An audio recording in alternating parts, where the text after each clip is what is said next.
Dear student, हम लोग last class में पढ़ रहे थे क्लास 12 चैप्टर 9 उपसहसंयोजी यौगिक। इसका पार्ट 6 हम देख चुके थे। पार्ट 6 में हमने वीबीटी देखा था। आज हम इसके आगे का टॉपिक देखेंगे वर्नर थ्योरी। आज का टॉपिक है वर्नर का उपसहसंयोजी यौगिक का सिद्धांत। यौगिक का सिद्धांत आज का टॉपिक है हमारा वर्नर थ्योरी। वर्नर का उपसहसंयोजी यौगिक का सिद्धांत।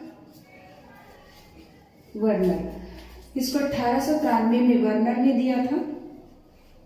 अब हम समझते हैं वर्नर थ्योरी क्या है। ठीक है, तो वर्नर थ्योरी ये होगा कि आप जानते हैं कि उपसहसंयोजी यौगिक जो होता है, संकुल यौगिक जिसको हम लोग बोलते हैं, कॉम्प्लेक्स कंपाउंड बोलेंगे।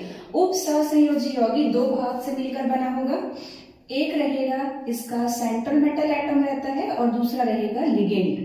ठीक, बड़े कोष्टक के अंदर जो लिखा जाता है उसको बोलते हैं उपसहसंयोजी मंडल या क्षेत्र कहा जाता है। और उपसहसंयोजी मंडल या क्षेत्र में सेंट्रल मेटल एटम होता है और लिगेंड होता है। और बड़े कोष्टक के बाहर जो रहता है वो रहता है आयन।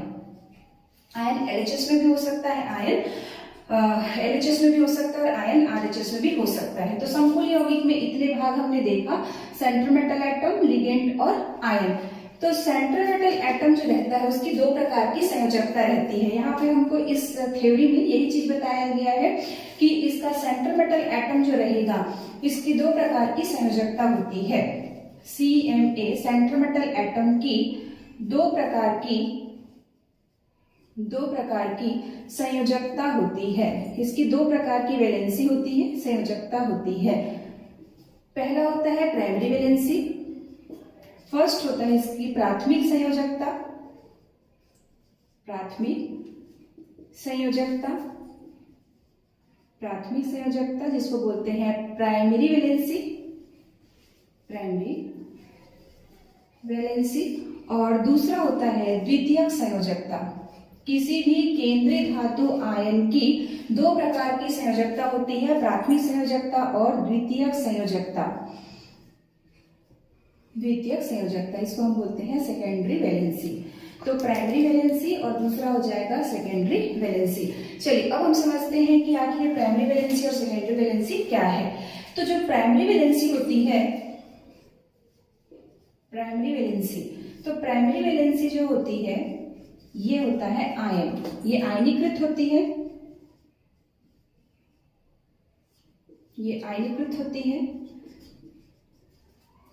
इसका आयनन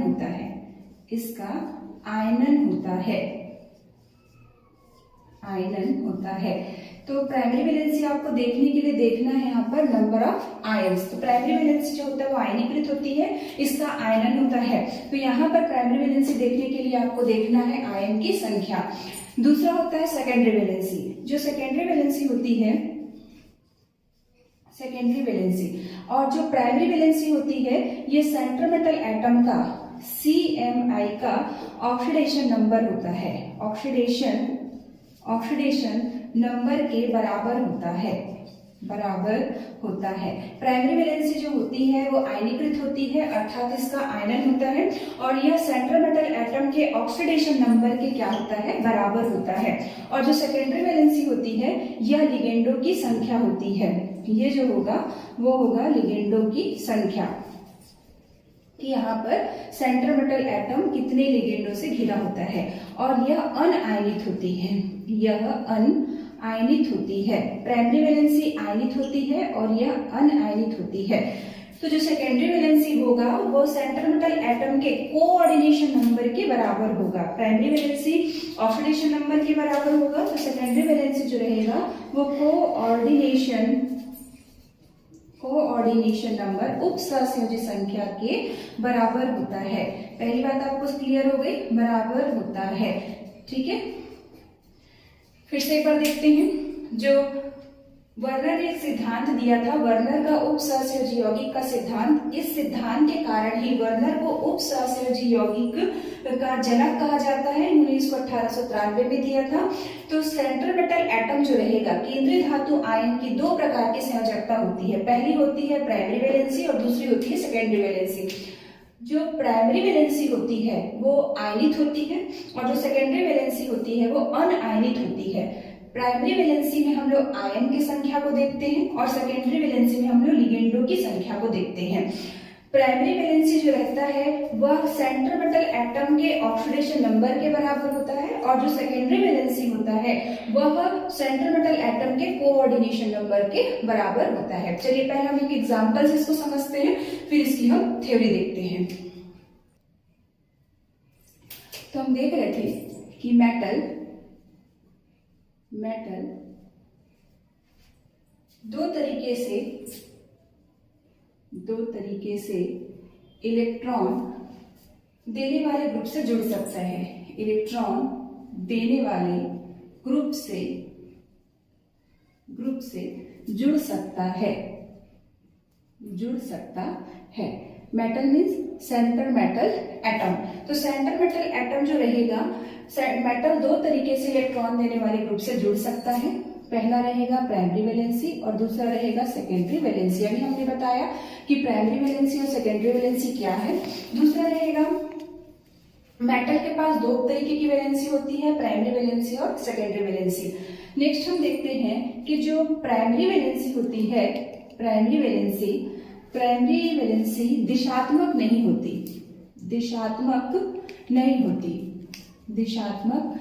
होती है। और जो सेकेंडरी वैलेंसी होती है, सेकेंडरी वैलेंसी दिशात्मक होती है। प्राइमरी वैलेंसी दिशात्मक नहीं होती, सेकेंडरी वैलेंसी दिशात्मक होती है। प्राइमरी वैलेंसी जो रहेगा, प्राइमरी वैलेंसी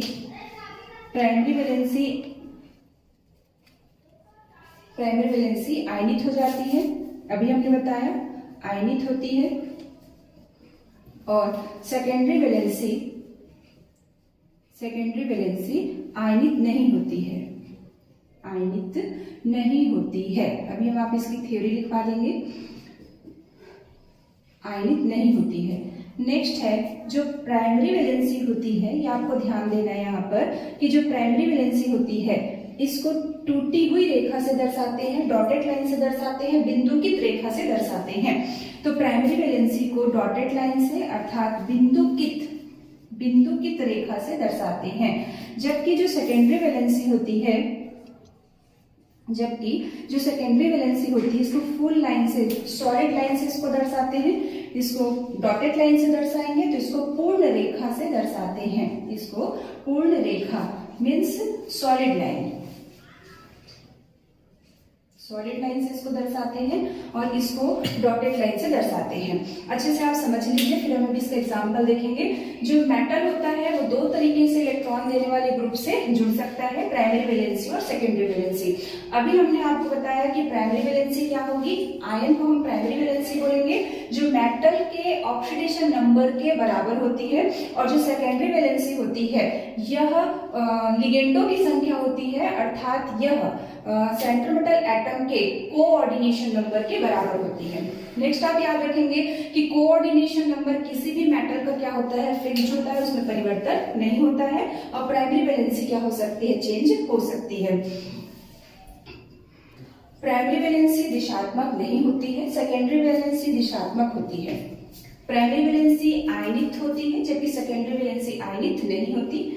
प्राइमरी वैलेंसी को डॉटेड लाइन से दर्शाते हैं और सेकेंडरी वैलेंसी को पूर्ण रेखा सॉलिड लाइन से दर्शाते हैं। अब हम इसका एग्जांपल देखते हैं कि इसका हम संरचना सूत्र कैसे बनाएंगे और इसको हम कैसे दर्शाएंगे।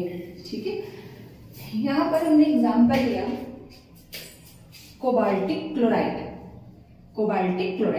और यहाँ पर हमने लिया 6NH3, कोबाल्टिक क्लोराइड लिया और यहाँ पर लिया 6NH3। अब आप देखिए कि जो कोबाल्ट है उसका चार्ज कितना होगा यहाँ पर, क्योंकि हमने यहाँ पर Cl3 लिया है तो यहाँ पर कितना चार्जिंग आएगा, 3+ चार्जिंग आएगा। आप जानते हैं कि यहाँ पर अगर Cl- होता, ठीक है, Cl- होता तो ये क्या होता है, ये होता COCl3, यही बनेगा। यहाँ पर Cl- चार्जिंग होता है, -1 चार्जिंग होता है, तो यहाँ पर अगर हम 3 लिख रहे हैं तो यहाँ पर कोबाल्ट पे कितना चार्ज, तो यहाँ पर COCl3 होगा, तो ये कोबाल्टिक क्लोराइड है। अगर ये यहाँ पर हमने NH3 लिखा, अब NH3 जो रहेगा वो अलग अलग कंडीशन से हम यहाँ पर इसको जोड़ रहे हैं, तो ये होगा COCl3 और 6NH3। अगर हमने लिया COCl3, वर्नर ने कोबाल्टिक क्लोराइड पर प्रयोग किया था, और यहाँ पर हम ले लेते हैं 5NH3, यहाँ पर हम लेते हैं COCl3 4NH3, और फिर लेते हैं COCl3 और 3NH3। तो यहाँ पर आप देख रहे हैं कि कोबाल्टिक क्लोराइड जो है इसकी जो सेकेंडरी वैलेंसी है, नंबर ऑफ लिगेंड जो है वो कितना है, 6 है। कोऑर्डिनेशन नंबर इसका कितना है, 6 है। तो इसको अगर जल में डाला जाए तो ये क्या फॉर्मूला देगा, ये फॉर्मूला देगा CO यहाँ पर रहेगा सेंटर मेटल एटम, NH3 हो जाएगा 6, और यहाँ पर हो जाएगा Cl3। यहाँ पर क्लोराइड आयन कितना होगा, Cl3 होगा। नेक्स्ट में हम देखेंगे कि यहाँ पर ये CO होगा, और अगर NH3 हमने क्या लिया, 5 लिया, जबकि सेकेंडरी वैलेंसी फिक्स होती है, कोऑर्डिनेशन नंबर फिक्स होता है, तो यहाँ पर जो क्लोराइड है, तो क्लोराइड जो रहेगा वो लिगेंड भी बन सकता है और आयन भी बन सकता है। तो एक क्लोराइड अंदर आ जाएगा, तो यहाँ पर हो जाएगा Cl2, ये होगा CONH3 तो 2 क्लोराइड आयन अंदर आ जाएगा, ये लिगेंड बन जाएगा, और बाहर में एक क्लोराइड आयन बचेगा, और यहाँ पर हो जाएगा CONH3 होल थ्राइस Cl3। तो यहाँ पर इसकी प्राइमरी वैलेंसी नहीं होगी। अब ये देखते हैं कि ये कितना कितना आयन देता है, तो क्या कितना आयन देगा, ये हो जाएगा CONH3 होल 6, और यहाँ पर क्लोराइड आयन कितना है, यहाँ पर क्लोराइड आयन है 3, तो ये हो जाएगा +3Cl-1 चार्जिंग। तो अगर 3+-1 चार्जिंग है, 3Cl-1 चार्जिंग है, तो यहाँ पर कितना आयन होगा, 3+ होगा, तभी ये क्रॉस मल्टीप्लिकेशन होगा। अगर हम इसको 1 लेंगे तो ये 1 होगा और ये 3 होगा। चूंकि ये क्लोराइड आयन 3 दे रहा है, तो यहाँ पर इसका जो आवेश होगा वो कितना होगा, +3। सेकेंड क्या होगा, सेकेंड हो जाएगा CONH3 होल 5Cl। अब यहाँ पर ये कितना क्लोराइड आयन दे रहा है, तो यहाँ पर 2 क्लोराइड आयन दे रहा है, तो यहाँ पर चार्ज कितना आएगा, +2। अब यहाँ पर देखिए, यहाँ पर ये कितना क्लोराइड आयन दे रहा है, CONH3 4Cl2। इसका सेकेंडरी वैलेंसी कितना है, 6 है। कोऑर्डिनेशन नंबर कितना है, फिक्स है, इसका 6 चल रहा है, तो यहाँ पर ये कितना क्लोराइड आयन देगा, -1। तो इसको भी हम लोग कितना लेंगे, +1, क्रॉस मल्टीप्लिकेशन, और ये हो जाएगा CONH3 whole thrice Cl thrice. तो यहाँ पर कोई आयन नहीं आएगा, आयन में नहीं टूटेगा। लास्ट वाला हम लोग देख रहे हैं, आयन में नहीं टूटेगा, आयन में नहीं टूटेगा। तो यहाँ पर आपने एक चीज ये समझा कि जो प्राइमरी वैलेंसी होती है वो चेंज हो सकती है, पर सेकेंडरी वैलेंसी जो रहती है वो क्या रहती है, फिक्स रहती है। ठीक है, ये हमने एक एग्जांपल देखा। चलिए अब इसको और अच्छे से समझते हैं हम लोग। चलिए अब इसका हम लोग संरचना सूत्र, अच्छा एक चीज और देखेंगे कि जो प्राइमरी वैलेंसी है, प्राइमरी वैलेंसी हमेशा ऋण आयन से, निगेटिव आयन से, ऋण आयन से संतुष्ट होती है, ऋण आयन से संतुष्ट होती है। प्राइमरी वैलेंसी हमेशा ऋण आयन से संतुष्ट होती है, आपने एग्जांपल में भी देखा। और जो सेकेंडरी वैलेंसी होती है, सेकेंडरी वैलेंसी उदासीन आयन से, उदासीन अणुओं से कभी कभी ऋण आयन से और कभी कभी धन आयन से भी संतुष्ट होती है, धन आयन से संतुष्ट होती है। ठीक है, अभी हम इसका थ्योरी आपको बताएंगे। पहले आप समझ लीजिए कि प्राइमरी वैलेंसी और सेकेंडरी वैलेंसी में आपको क्या करना है। अब आप इसका संरचना बनाते हैं, तो इसका संरचना सूत्र कैसे होगा, यहाँ पर आपका क्वेश्चन था CONH3 होल 6 Cl3। ठीक है, तो यहाँ पर आप चेक करिए कि प्राइमरी वैलेंसी क्या है और सेकेंडरी वैलेंसी क्या है। तो यहाँ पर हमने अभी आपको बताया कि जो प्राइमरी वैलेंसी है वो ऋणायन होता है, वो आयन होता है। प्राइमरी वैलेंसी में हम लोग आयंस को देखते हैं और प्राइमरी वैलेंसी हमेशा ऋणायन से संतुष्ट होती है। तो प्राइमरी वैलेंसी में हम लोग यहाँ पर आयन देख रहे हैं। आयन यहाँ पर कितना है 3, मतलब इसकी प्राइमरी वैलेंसी कितनी हो गई 3। और जो सेकेंडरी वैलेंसी है, सेकेंडरी वैलेंसी में सेंटर मेटल एटम का कोऑर्डिनेशन नंबर देखते हैं। यह secondary valency centre metal atom के कोऑर्डिनेशन नंबर के बराबर होती है और जो प्राइमरी वैलेंसी होती है वो मेटल के ऑक्सीडेशन नंबर के बराबर होती है। तो सेकेंडरी वैलेंसी यहाँ पर कितना है 6 है।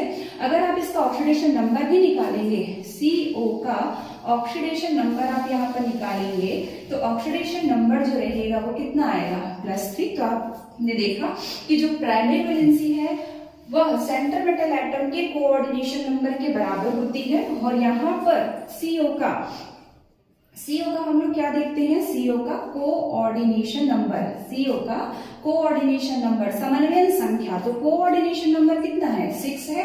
और हमने अभी आपको बताया कि जो सेकेंडरी वैलेंसी होती है वह सेंटर मेटल एटम के कोऑर्डिनेशन नंबर के बराबर होती है। सेकेंडरी वैलेंसी चेंज नहीं होती है, प्राइमरी वैलेंसी चेंज हो सकती है। सेकेंडरी वैलेंसी आयनित नहीं होती, प्राइमरी वैलेंसी आयनित हो सकती है। सेकेंडरी वैलेंसी को सॉलिड लाइन से दर्शाते हैं और प्राइमरी वैलेंसी को डॉटेड लाइन से दर्शाते हैं। यह दिशात्मक नहीं भी होती है और यह दिशात्मक होती है। अब इसका आपको संरचना बनाना है, अब आपको इसका संरचना सूत्र बनाना है। तब आप कैसे बनाएंगे, तो संरचना सूत्र चूंकि यहाँ पर कोऑर्डिनेशन नंबर कितना है 6 है और कोऑर्डिनेशन नंबर 6 है तो संरचना क्या होती है, संरचना होती है अष्टफल की।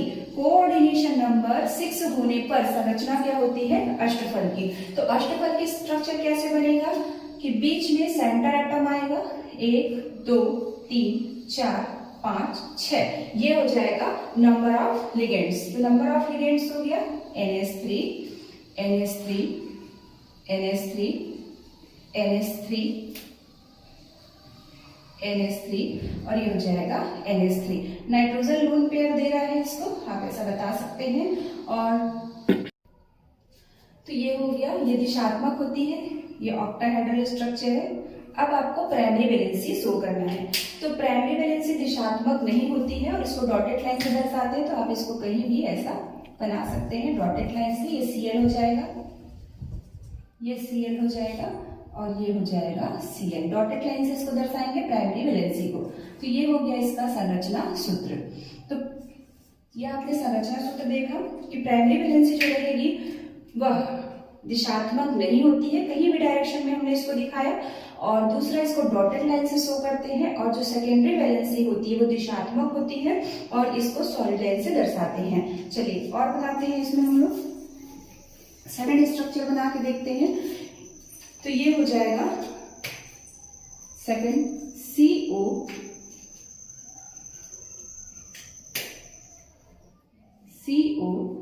NH3 whole 5 Cl2। अब यहाँ पर सेकेंडरी वैलेंसी कितनी है 5 और 1 6 है और जो प्राइमरी वैलेंसी है वो कितनी है 2 है। तो जो सेकेंडरी वैलेंसी होती है वो दिशात्मक होगी, अष्टफल की होगी, ये होगी दिशात्मक। अब यहाँ पर आएगा NH3 NH3 NH3 NH3 NH3 और एक जगह पर यहाँ पर क्या आ जाएगा Cl आ जाएगा। ठीक, एक जगह पर Cl आ जाएगा। और तो इस स्ट्रक्चर में 5 एमीन है और 1 क्लोरो। तो यहाँ पर ये बनेगा लिगेंड और 2 यहाँ पर क्लोराइड आयन देगा। क्लोराइड आयन दिशा ये रहेगा, डॉटेड लाइन से इसको शो करेंगे। और यहाँ पर जो क्लोराइड आयन है और यहाँ पर जो क्लोरो है, ठीक है, ये प्राइमरी वैलेंसी को भी संतुष्ट कर सकता है और सेकेंडरी वैलेंसी को। तो इसको हम लोग इसको डॉटेड लाइन, इसके साथ साथ इसको लगा देंगे हम लोग डॉटेड लाइन। ठीक है, चलिए नेक्स्ट एग्जांपल देखते हैं। नेक्स्ट एग्जांपल होगा CO NH3 whole 4 Cl2 Cl। तो प्राइमरी वैलेंसी यहाँ पर कितनी है, एक क्लोराइड आयन देगा ये, और जो सेकेंडरी वैलेंसी है वो कितनी हो जाएगी 6 हो जाएगी। अब इसका स्ट्रक्चर बनाएंगे, अष्टफल की संरचना बनेगी CO सेंटर मेटल एटम रहेगा, तो ये हो जाएगा NH3 NH3 NH3 NH3। और चूंकि यहाँ पर जो दो क्लोरो है, ये क्या बना है, लिगेंड बना है, तो यहाँ पर एक क्लोरो और यहाँ पर एक क्लोरो, और एक क्लोरो जो आएगा वो आएगा आयन के रूप में, तो डॉटेड लाइन में रहेगा। अब ये क्लोरो प्राइमरी और सेकेंडरी दोनों वैलेंसी संतुष्ट कर सकती है, तो इसको इसके साथ साथ हम लोग डॉटेड लाइन से भी शो करेंगे। तो इस प्रकार से इसका बनेगा स्ट्रक्चर। तो हमने इसका संरचना सूत्र देख लिया, इसका अणु सूत्र देख लिया, और प्राइमरी और वैलेंसी सेकेंडरी वैलेंसी को कैसे शो करते हैं हमने ये देखा। चलिए अब इसका हम थ्योरी देखते हैं। अब हम वर्नर सिद्धांत की थ्योरी देख लेते हैं, आप इसको नोट्स बना सकते हैं, ठीक है।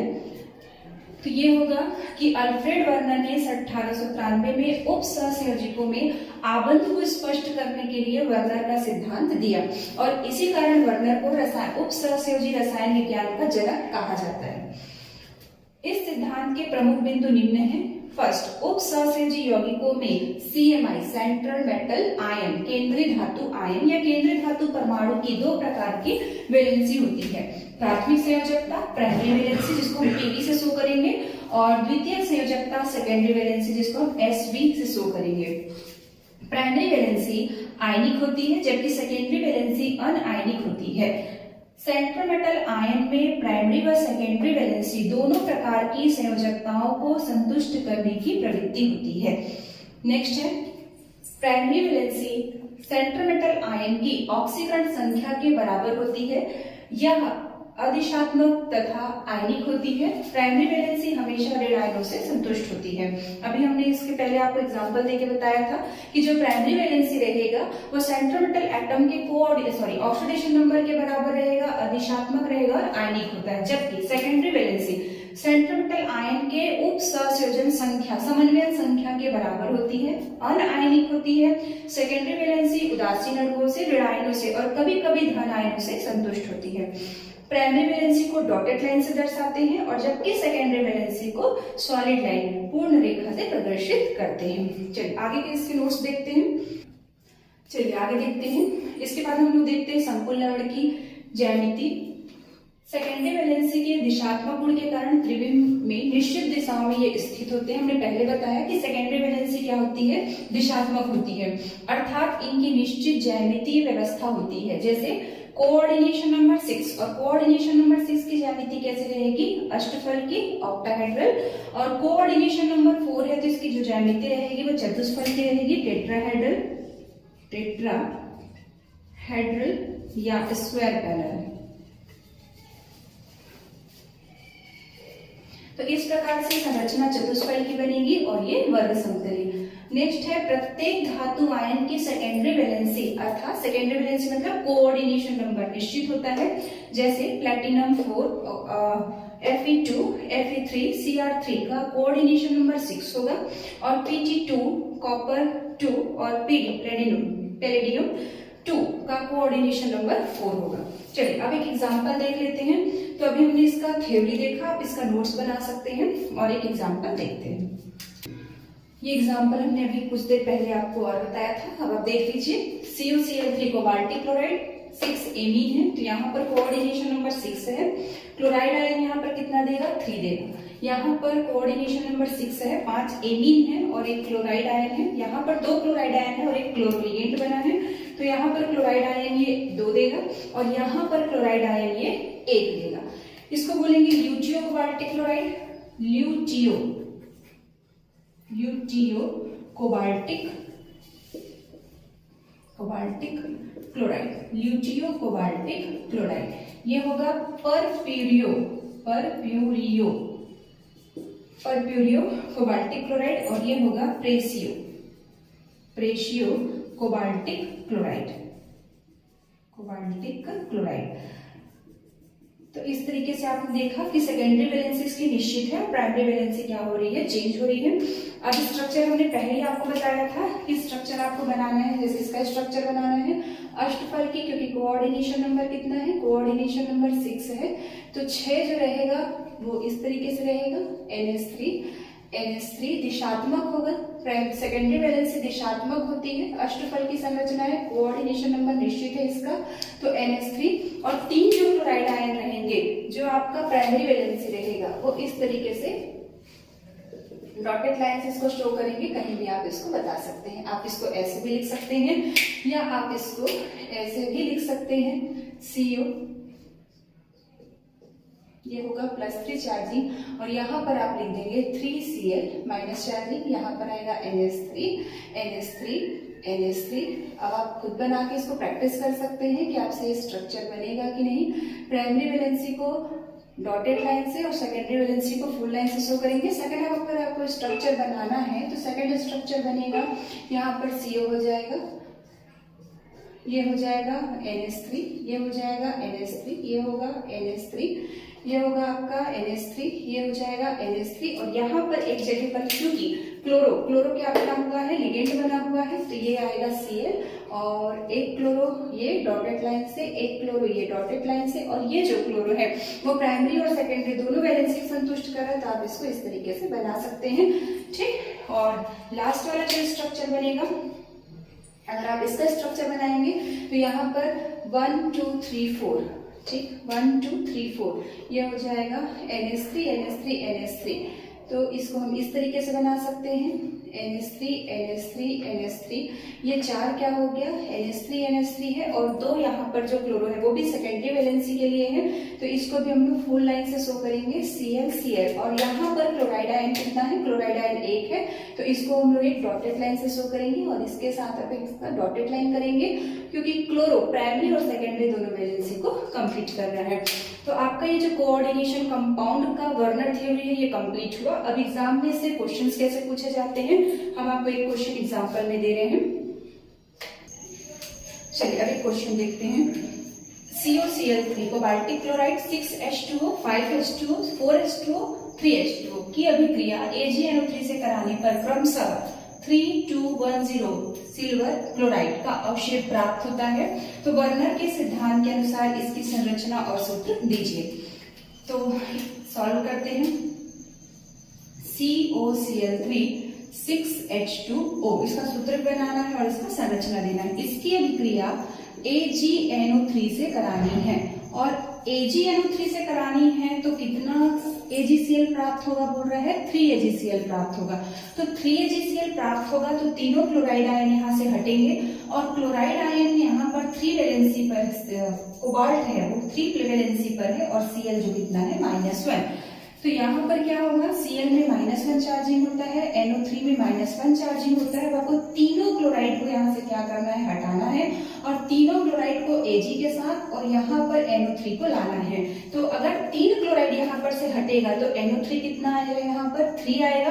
क्यों, क्योंकि इसकी वैलेंसी दोनों की वैलेंसी कितनी होती है -1, तो ये आ जाएगा आपका CO पूरे Cl हट गए और यहाँ पर आ जाएगा आपका NO3 whole thrice nitrate ion आ गया और ये हो जाएगा 6H2O प्लस बनेगा AgCl, कितना AgCl 3AgCl, तो यहाँ पर 3AgCl है तो यहाँ पे हम लोग क्या लिखेंगे 3, ये हुआ। यहाँ पर 3 क्लोराइड आयन सिल्वर क्लोराइड का अवशेष प्राप्त होगा। अब इसका सूत्र देखेंगे तो सूत्र बनेगा इसका CO H2O होल 6, इसका सूत्र अगर बनाते हैं तो ये हो जाएगा Cl3, ठीक है। संरचना सूत्र देंगे, CO रहेगा, अष्टफल की संरचना ये हो जाएगा OH2 लिखेंगे यहाँ पर OH2, क्यों, क्योंकि ऑक्सीजन क्या कर रहा है, लोन पेयर दे रहा है और जो देता है लिगेंड में जो लोन पेयर देता है वो सेंट्रल मेटल के साथ क्या बनाता है, उपसहसंयोजी बंध बना रहा है, तो ये हो जाएगा H2O। तो इसकी जो प्राइमरी वैलेंसी है, अब सेकेंडरी वैलेंसी तो 6 हो गई, प्राइमरी वैलेंसी कितनी है 3 क्लोराइड आयन है, तो 3 क्लोराइड आयन को आप ऐसे लिखेंगे, ये हो जाएगा 1, ये हो जाएगा 2 और ये हो जाएगा 3, तो ये इसका संरचना सूत्र बन गया और ये इसका बना है सूत्र। चलिए नेक्स्ट देखते हैं।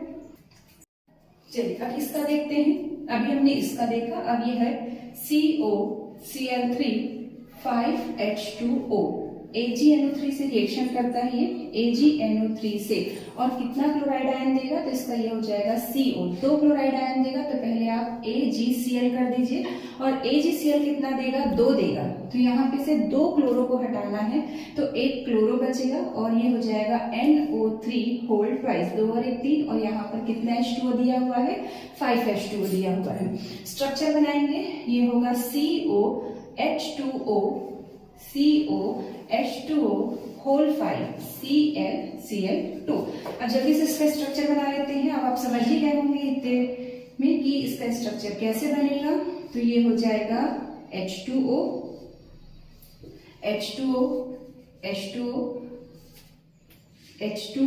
और एक जगह पर क्या आएगा, Cl। ठीक, एक जगह पर क्या आ जाएगा, Cl आ जाएगा, क्योंकि ये Cl यहाँ पर क्या बना है, सेकेंडरी वैलेंसी।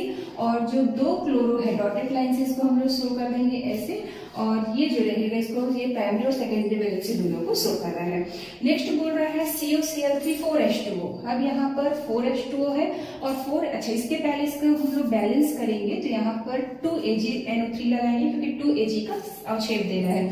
अब इस क्वेश्चन को 4 में बनाना है, और 4 में बनाना है तो यहाँ पर AgCl कितना मिलेगा, 1। तो AgCl 1 मिलेगा, तो यहाँ पे से 2 क्लोरीन को रखना पड़ेगा, तो 2 क्लोरीन रखना पड़ेगा, तो ये हो जाएगा Cl2, और NO3 को कितना लेंगे, 1, और ये हो जाएगा 4।